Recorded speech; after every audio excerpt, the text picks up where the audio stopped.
बिस्मिल्लाहिर्रहमानिर्रहीम अस्सलाम वालेकुम।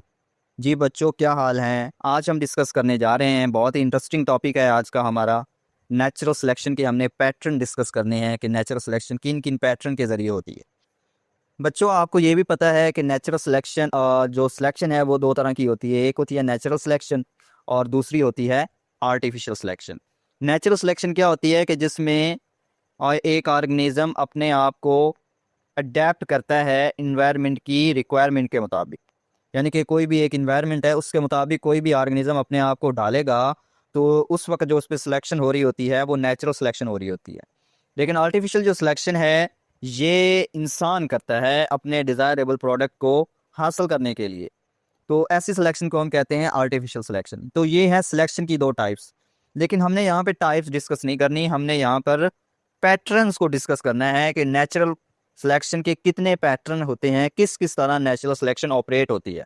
तो उसके 3 पैटर्न है, डायरेक्शनल सिलेक्शन है, स्टेबलाइजिंग सिलेक्शन है और डिसरप्टिव सिलेक्शन है। अब हम ये पैटर्न क्यों डिस्कस करने जा रहे हैं, अब ये देखें। सेकंड पॉइंट आप पढ़ें, some organism reproduce more than other. अब एक पॉपुलेशन है, उसके अंदर कुछ इंडिविजुअल ऐसे होते हैं जो बहुत ज़्यादा रिप्रोड्यूस कर रहे होते हैं, लेकिन कुछ इंडिविजुअल वो कम रिप्रोड्यूस कर रहे होते हैं। तो आप मुझे बताएं कि जो ज़्यादा रिप्रोड्यूस कर रहा होता है, मोर रिप्रोडक्शन हो रही होती है, जिसकी स्पीड ज़्यादा हो रही होती है, उसकी तादाद बढ़ेगी, या वो जो अदर हैं जिनकी रिप्रोडक्शन कम हो रही है उनकी तादाद बढ़ेगी? तो साफ ज़ाहिर है उनकी तादाद बढ़ेगी जो ज़्यादा रिप्रोड्यूस कर रहे हैं। ठीक है, तो यही हमने देखना है कि वो क्यों ज़्यादा रिप्रोड्यूस कर रहे हैं, तो ये कौन से पैटर्न को फॉलो कर रहे हैं।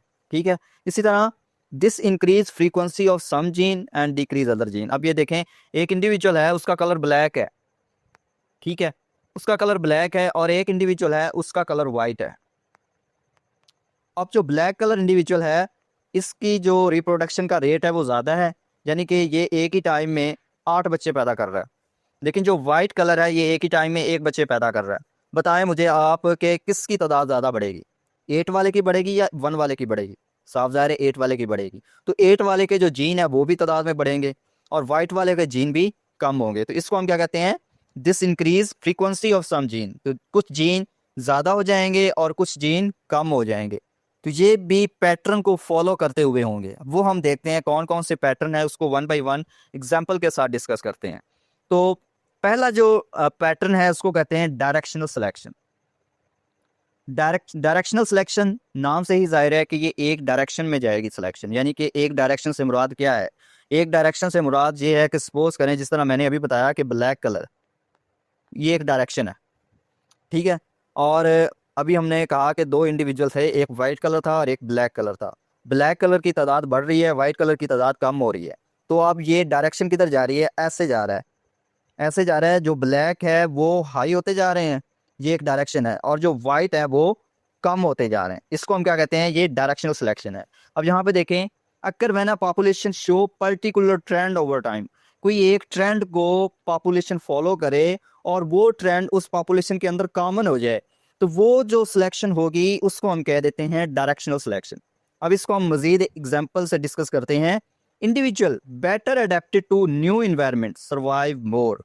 तो ऐसा इंडिविजुअल जिसके अंदर ये काबिलियत है कि वो अपने आप को इन्वायरमेंट के मुताबिक ढाल लेगा, तो उस इंडिविजुअल का जो सर्वाइवल रेट है वो ज़्यादा हो जाएगा। ठीक है, अब इसमें इसके हम पहले करेक्टर डिस्कस कर लेते हैं, बाद में हम ये एग्जाम्पल डिस्कस करेंगे। ठीक है, अच्छा। Advantages allele increase due to better survival and reproduction. अब ये जो पॉइंट है ये हम समझेंगे उस वक्त जब हमें ये एग्जाम्पल समझ आएगी। अब हम इस एग्जाम्पल की तरफ आ रहे हैं। अब हुआ क्या कि डायरेक्शनल सिलेक्शन जो है, ये हमारे पास एक पॉपुलेशन है किसकी? फिंचेस की। ठीक है, ये फिंच एक बर्ड है, इसकी पॉपुलेशन है हमारे पास एक आइलैंड के अंदर। अब उस आइलैंड में ये जो फिंचेस हैं ये 3 तरह के थे, 3 तरह के फिंचेस थे। एक फिंच वो था जिसकी जो बीक है वो स्मॉल थी। ठीक है, दूसरा जो फिंच था उसकी बीक एवरेज थी। एवरेज से मुराद यानी कि ना बड़ी ना छोटी। और तीसरा जो इंडिविजुअल था उसकी बीक जो है वो लार्ज और हार्ड थी। ठीक है, अब ये 3 इंडिविजुअल हैं हमारे पास एक पॉपुलेशन के अंदर। अब क्या हुआ कि ये जो स्मॉल बीक वाले फिंच थे, ये क्या नाम है, ये सॉफ्ट जो सीड थे उसको खाते थे। ये जो एवरेज वाले हैं, ये जो एवरेज सीड होते थे, यानी कि ना ज़्यादा हार्ड थे और ना ज़्यादा सॉफ्ट थे, उसको खाते थे। और ये जो लार्ज बीक वाले हैं, ये हार्ड सीड कोट वाले जो सीड थे उसको खाते थे। अब हुआ क्या, अब ये हुआ कि जिस एरिया में ये तीनों रह रहे हैं, उस एरिया के अंदर पानी की जो किल्लत होना शुरू होगी, पानी कम मिलना शुरू हो गया, जिसको आप कहते हैं कि ड्रॉट आ गई, कंडीशन कहत साली आ गई। अब उसमें जो सीड सॉफ्ट सीड कोट वाले थे वो भी ख़त्म हो जाएंगे। क्यों? क्योंकि जब ड्रॉट कंडीशन आ जाती है तो हाई टेम्परेचर हो जाता है, हाई टेम्परेचर से सीड उगना बंद हो जाएंगे, जो सॉफ्ट सीड होंगे। ठीक है, तो अब ये जो स्मॉल बीक वाले थे, जितने उनको सीड मिले वो सारे के सारे खा गए। अब इसके पास soft seeded plant, soft seeded जो सीड ग्रेन थे वो इनको नहीं मिले। आगे आ जाए एवरेज वाले। एवरेज सीड थे वो भी ड्रॉट कंडीशन की वजह से ख़त्म हो गए, और इन एवरेज जो फिंच थी वो उनको भी खा गई। अब ये एवरेज सीड भी मिलना ख़त्म हो गया। अब आ जाए हार्ड सीड कोट वाले। अब हार्ड सीड कोट जो है, इसकी ये कैपेबिलिटी है कि ये हार्श कंडीशन को बेयर कर सकता है। हार्श कंडीशन क्या है? हाई टेम्परेचर है, वाटर की कमी है। तो अब ये जो हार्ड सीड जो ग्रेन थे वो उस एरिया के अंदर ज़्यादा मिलने लग गए। तो आप मुझे बताएं, जो फिंच जिसकी जो बीक है वो हार्ड सीड को ब्रेक कर सकती थी, उसको इजीली पिक कर लेती है, लेकिन जो एवरेज बीक वाले और स्मॉल बीक वाले, उनको खुराक नहीं मिली और उनकी तादाद क्या होती गई? कम होती गई, कम होती गई। और एक टाइम ऐसा आया कि स्मॉल बीक वाले और एवरेज बीक वाले जो फिंच थे वो इस इन्वायरमेंट के अंदर ख़त्म हो गए। तो जस्ट कौन से बच गए? लार्ज बीक वाले, जो हार्ड सीड को इजीली ब्रेक कर सकते थे। तो ये अब एक डायरेक्शन आ गई। कौन सी डायरेक्शन आ गई? हार्ड सीड ईटर जो फिंच थे, हार्ड सीड ईटर फिंच, वो बाकी रह गया पॉपुलेशन के अंदर। तो ये एक डायरेक्शन है, इनकी तादाद बढ़ गई, बाकियों की कम हो गई। इसको हम क्या कहते हैं? ये डायरेक्शनल सिलेक्शन है। अब डायरेक्शनल सिलेक्शन में क्या चीज़ आ रही है? जो एडवांटेजियस अलील होते हैं, जिन अलील का फ़ायदा हुआ है किसी इंडिविजुअल को, और वो अलील कौन से हैं? वो अलील हैं जो हार्ड सीड कोट के लिए फेवरेबल है। अब ये देखें कि इस पॉपुलेशन के अंदर वो फिंच सरवाइव कर गए जिनकी जो बीक है उसके पास ये काबिलियत है कि वो हार्ड सीड को ब्रेक कर सकते हैं। तो इसका मतलब वो अलील तादाद में बढ़ रहे हैं जो हार्ड बीक बना रहे हैं। ठीक है, तो जो हार्ड बीक बनाएंगे उनके पास ये काबिलियत होगी कि वो इस इन्वायरमेंट में रह सकते हैं जहाँ पर हार्ड सीड कोड वाले सीड हैं। तो इसका मतलब क्या है कि उसका जो सर्वाइवल रेट क्या हो रहा है? बेटर हो रहा है, उनकी तादाद बढ़ रही। और इसके बाद आगे नेक्स्ट पॉइंट के इवेंचुअली द अलील में become fix in A population. तो एक पॉपुलेशन के अंदर ये अलील आप फिक्स हो जाएंगे, ये चेंज नहीं होंगे। यानी कि जो हार्ड बीक वाले होंगे, बड़ी बीक वाले होंगे, लार्ज बीक वाले फिंच होंगे, अब वो एक पॉपुलेशन के अंदर ज़्यादा हो जाएंगे और उनकी तादाद, उसके अंदर जो अलील है जो हार्ड बीक बना रहा है वो फिक्स हो जाएगा। अब जितने भी फिंच नए पैदा होंगे उनके अंदर वो अलील होगा और वो अलील चेंज नहीं होगा।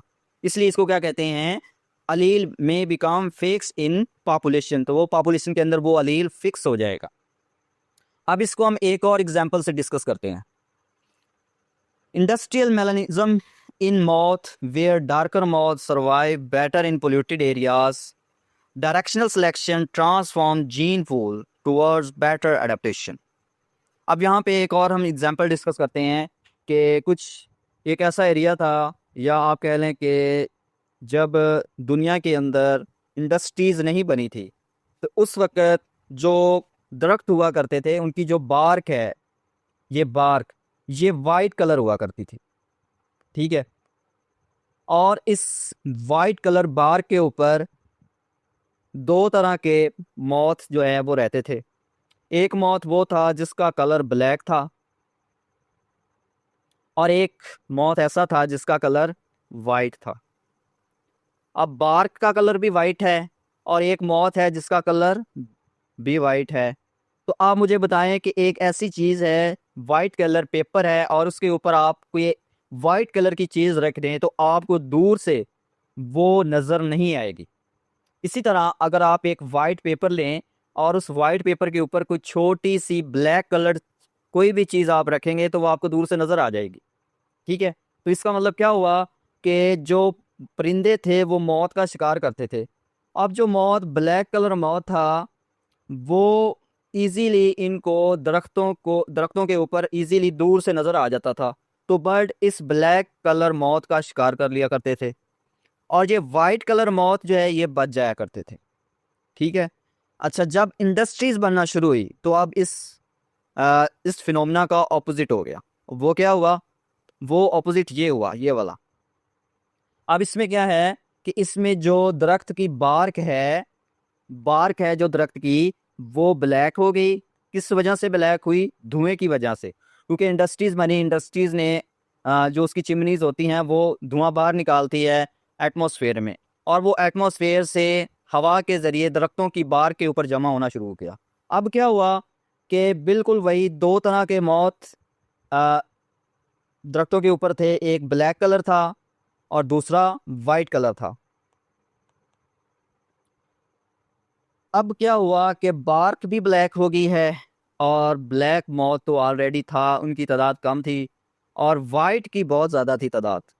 अब क्या हुआ कि जो बर्ड थे जो दूर से जिनको ब्लैक कलर मौत इजीली नज़र आ जाता था वाइट बार्क में, अब ब्लैक बार्क है तो उस पे जो बर्ड्स को वाइट कलर मौत इजीली नज़र आ जाता है। फिर ये क्या करता है, बर्ड इस वाइट कलर मौत को शिकार करना शुरू कर देता है। लेकिन जो ब्लैक कलर मौत है ये कैमोफ्लेज हो जाता है ड्यू टू ब्लैक बार्क। ठीक है, क्योंकि इसका बैकग्राउंड भी ब्लैक है और इसका कलर खुद का भी ब्लैक है, तो ये कैमोफ्लेज हो गया, नज़र ही नहीं आएगा। तो अब इस ब्लैक कलर मौत की तादाद बढ़ेगी और वाइट कलर मौत की तादाद कम होगी, क्योंकि ये शिकार हो रहा है। अब ये ब्लैक कलर मौत जो है ये जब अपनी तादाद बढ़ाएगा तो ब्लैक कलर जीन जो है वो अपनी नस्ल में आगे ट्रांसफ़र करेगा। तो इस तरह ये ब्लैक कलर मौत उनकी तादाद बढ़ती जाएगी। ये आप देखें यहाँ पे आपको ब्लैक कलर कलर जो मौत है वो बहुत मुश्किल से नज़र आ रहा है, लेकिन वाइट कलर जो मौत है वो आपको दूर से नज़र आ रहा है। ठीक है, तो ये क्या है, अब यहाँ पे जो नेचुरल सिलेक्शन ने ऑपरेट किया, ब्लैक कलर सर्वाइव कर गए और वाइट कलर जो मौत थे वो ख़त्म होगा। इसलिए इसको कहते हैं डायरेक्शन सिलेक्शन ट्रांसफॉर्म जीन पोल टूवर्ड्स बेटर अडेप्टेशन। अब ये पूरे का पूरा जीन का जो पूल है, जीन पूल किसे कहते हैं? Total number of gene present in A population. एक पॉपुलेशन के अंदर जीन की तादाद को जीन पूल कहते हैं। अब जीन पूल जो है वो ब्लैक की तरफ ट्रांसफ़र हो गया, वाइट वाला जो जीन थे वो ख़त्म हो गए। इसी को हम कहते हैं डायरेक्शनल सिलेक्शन। अच्छा जी, सेकंड पॉइंट है हमारा स्टेबलाइजिंग सिलेक्शन। सेकंड पैटर्न है नेचुरल सिलेक्शन का। इसमें अब क्या होता है, a type of natural selection where genetic diversity decrease. अब इसमें क्या होगा कि एक पॉपुलेशन के अंदर जेनेटिक डाइवर्सिटी, जीन की जो वैरायटी है वो कम होगी। वो कैसे कम होगी? एक हमारे पास पॉपुलेशन है, उसके अंदर तीन तरह के क्या नाम है, रैट थे। एक रैट है वाइट कलर का, इसको हम डब्ल्यू से रिप्रेजेंट करते हैं। एक है ग्रे कलर का, ब्राउन कलर का, और एक है हमारे पास ब्लैक कलर का, इसको हम बी से रिप्रेजेंट करते हैं। ये एक हमारे पास एक पॉपुलेशन थी बिफोर सिलेक्शन से पहले। ठीक है, अब इसमें जो वाइट कलर मौत है, अगर ये जो वाइट कलर मौत है अगर इसको आप किसी जंगल में छोड़ दें तो जंगल का जो बैकग्राउंड है वो या तो डार्क होगा या ब्राउन कलर होगा। ठीक है, तो डार्क बैकग्राउंड हो और उसके ऊपर या उसके अंदर एक वाइट कलर रैट हो तो वो इजीली आपको दूर से नज़र आ जाएगा। अब रैट का दुश्मन कौन है? रैट का दुश्मन ईगल है। ईगल जो है वो रैट का शिकार करता है। अब ईगल को दूर से नज़र आ जाता था वाइट रैट, तो वो वाइट रैट को इजीली पिक कर लेता है, पकड़ लेता है। अब आगे आ जा, दूसरा जो हमारे पास टाइप है वो ब्राउन कलर की है। अब ये जो ब्राउन कलर मौत है ये इजीली अपने आप को कैमोफ्लेज कर लेता है। कैमोफ्लेज मतलब अपने आप को छुपा लेता है। ये ब्राउन कलर मौत कहाँ छुपाएगा? अब ये देखें, मट्टी का कलर भी ब्राउन होता है। जो पत्ते दरख्तों के नीचे गिरते हैं उनका कलर भी, जब वो डिकम्पोज होने की हालत में होते हैं, ह्यूमस की फॉर्म में होते हैं, तो उनका कलर भी ब्राउन होता है। तो अब ये जो ब्राउन कलर मौत था ये कैमोफ्लेज कर जाता था अपने बैकग्राउंड के साथ। पत्ते जो नीचे गिरे होते थे उनके अंदर छुप जाता था, वो नज़र नहीं आता था। और इसी तरह अगर कोई चट्टान है जिनका कलर ब्राउन है तो वहाँ पर ये इजीली अपने आप को छुपा लेता था। तो अब इसकी जो तादाद है वो बढ़ने लगी। तीसरा जो हमारे पास टाइप है वो ब्लैक कलर रैट थे। ये वो रैट हैं, अगर ब्लैक कलर रैट है और उसको आप किसी भी बैकग्राउंड में ले जाएं तो वो इजीली आप नज़र आ सकता है आपको। सपोज करें कि एक जंगल है, ग्रीनरी ही ग्रीनरी है वहाँ पर, तो वहाँ पर आप ब्लैक कलर रैट देखेंगे तो वो आपको इजीली नज़र आ जाएगा। तो इस तरह ये जो ब्लैक कलर रैट था इसको भी इजीली ईगल पिक कर लेता है। अब ये दोनों शिकार हो रहे हैं, ब्लैक कलर भी हो रहा है, वाइट कलर भी हो रहा है, लेकिन ये दरमियान वाला जो है ये बच रहा है। इसी को हम कहते हैं ये स्टेबलाइजिंग सिलेक्शन है। इसकी डेफिनेशन क्या बनेगी स्टेबलाइजिंग सिलेक्शन की? कि extreme trait are eliminated, intermediate trait are favoured. अब ये देखिए ये एक्सट्रीम है, एक ये वाइट कलर और दूसरा ब्लैक कलर। यहाँ से वाइट स्टार्ट हो रहा है, ये पहली एक्सट्रीम है, और एंड कलर जहाँ कहाँ पे होता है? ब्लैक कलर में होता है, ये सेकंड एक्सट्रीम है। और इंटरमीडिएट ट्रेट कौन सा है? वो ये दरमियान वाले ट्रेट को, एवरेज ट्रेट को क्या कहते हैं? Intermediate trait. यानी कि ब्लैक और वाइट को अगर जब हम मिक्स करेंगे तो हमारे पास जो कलर आएगा वो ब्राउन आएगा। तो इस तरह हमारे पास रिजल्ट क्या आएगा? Result reduce variability in population, कि वैरायटी जो है वो पॉपुलेशन के अंदर नहीं रहेगी। क्यों नहीं रहेगी? क्योंकि एक ही फिनोटाइप को नेचर फेवर कर रही है और किसी फिनोटाइप को नेचर फेवर ही नहीं कर रही। तो इस तरह वैरायटी जो है वो जेनेटिक वैरायटी पॉपुलेशन के अंदर वो कम हो जाएगी। मज़ीद हम इसको एक और एग्जांपल से डिस्कस करते हैं। स्टेबलाइजिंग सिलेक्शन की एग्जांपल है human birth weight. Low weight baby lose heat easily and get infection. Very large baby are difficult to deliver. अब इस एग्जांपल को हम जब समझेंगे तो आप स्टेबलाइजिंग सिलेक्शन को इजीली समझ सकते हैं। अब यहाँ पे देखें, एक ये फिनोटिपिक एक्सट्रीम है और एक ये फिनोटिपिक एक्सट्रीम है। अब वो एक्सट्रीम है क्या? आप छोटे बच्चों को देखें, ऐसे बच्चे जो बहुत ज़्यादा कमज़ोर होते हैं, या जिसको आप कहते हैं कि ऐसे बच्चे जिनका जो सर है वो स्मॉल होता है, स्मॉल हेडेड जो बच्चे होते हैं, ठीक है। अब वो बच्चे जिनका सर जो है, जिसका हेड जो है वो बहुत ज़्यादा छोटा होता है, तो ये एक बीमारी है जिसको माइक्रोसिफेली कहते हैं, छोटे सर वाले बच्चे, ठीक है। ये क्या होते हैं? इसको कहते हैं ये माइक्रोसिफेली। अब ये जो बच्चे हैं ये मेंटली रिटार्ड होते हैं, इनको दिमाग की बहुत सारी बीमारियां लग सकती हैं। तो ये बच्चे जो हैं जब पैदा हो जाते हैं तो ये सर्वाइव नहीं कर पाते। अब दूसरी जो फिनोटिपिक एक्सट्रीम क्या है? दूसरी फिनोटिपिक एक्सट्रीम ये है कि ऐसे बच्चे जिनका सर जो है वो बहुत बड़ा हो जाता है, नॉर्मल से ज़्यादा बड़ा, लार्ज हेडेड बस, ठीक है। अब ये लार्ज हेडेड जो बच्चे होते हैं, एक तो जब ये दुनिया में आ जाते हैं तो इनकी जो बॉडी है वो इम्बैलेंस हो जाती है, ये चल फिर नहीं सकेंगे। क्यों क्यों नहीं चल फिर सकेंगे? क्योंकि इनकी बॉडी के हिसाब से इनका जो सर है वो बहुत ज़्यादा बड़ा है, तो बॉडी इसके सर के जो वज़न है उसको बेयर नहीं कर पाएगी, तो ये बच्चे चल नहीं सकते, ठीक है। दूसरी इनकी मेन वजह क्या होती है कि जब ये बच्चे माँ के पेट से बाहर निकलते हैं डिलीवरी के वक़्त बहुत ज़्यादा मुश्किल से ये बॉडी से बाहर आते हैं।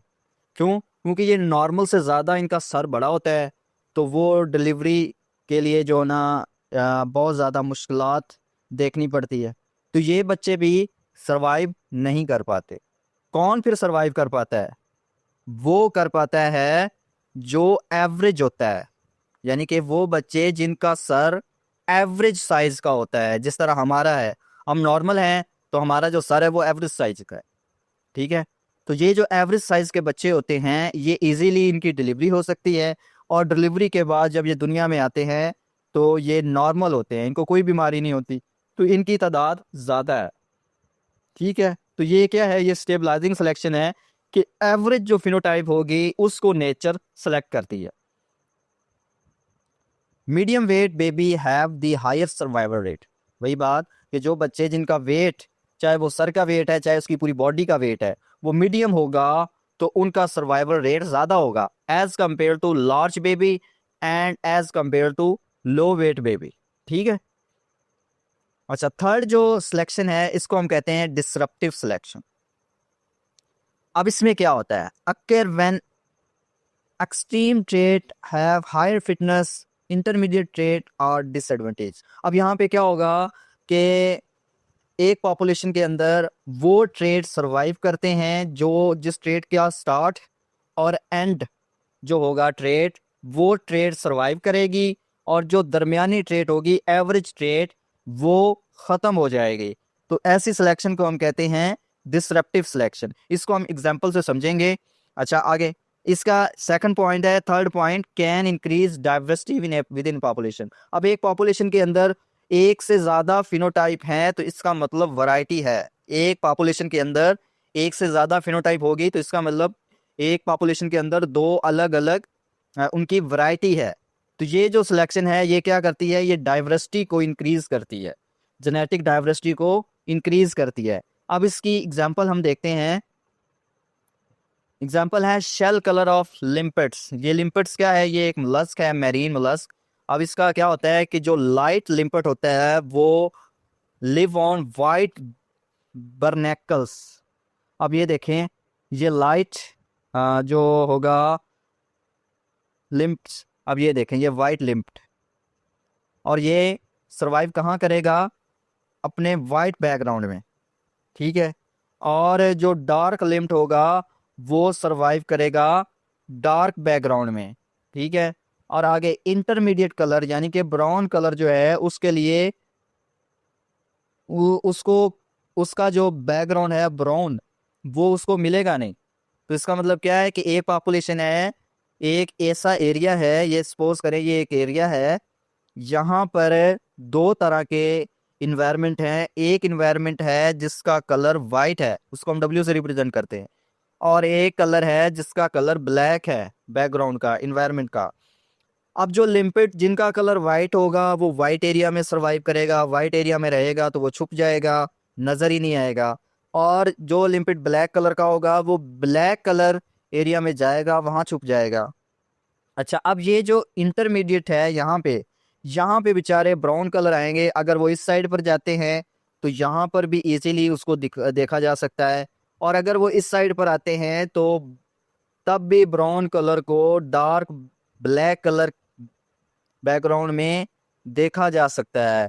तो इसका जो प्रेडिटर होगा वो ब्राउन कलर को इजीली पिक कर लेगा, और वाइट और ब्लैक कलर उसको दिखाई नहीं देंगे। तो इस तरह एक पॉपुलेशन के अंदर दो अलग अलग फिनोटाइप सरवाइव कर जाती हैं, और जो थर्ड फिनोटाइप होगी, क्योंकि वो इन दोनों की इंटरमीडिएट है, दोनों की एवरेज फिनोटाइप है, वो सरवाइव नहीं कर पाती। इस सिलेक्शन को हम कहते हैं डिसरप्टिव सिलेक्शन, ठीक है। तो ये था आज का हमारा topic, pattern of natural selection. उम्मीद है आपको इस लेक्चर की समझ आई होगी। अगर आपको ये लेक्चर अच्छा लगे तो अपने दोस्तों के साथ इसको शेयर करें, हमारी वीडियो को लाइक करें और हमारे चैनल को ज़रूर सब्सक्राइब करें। Thank you.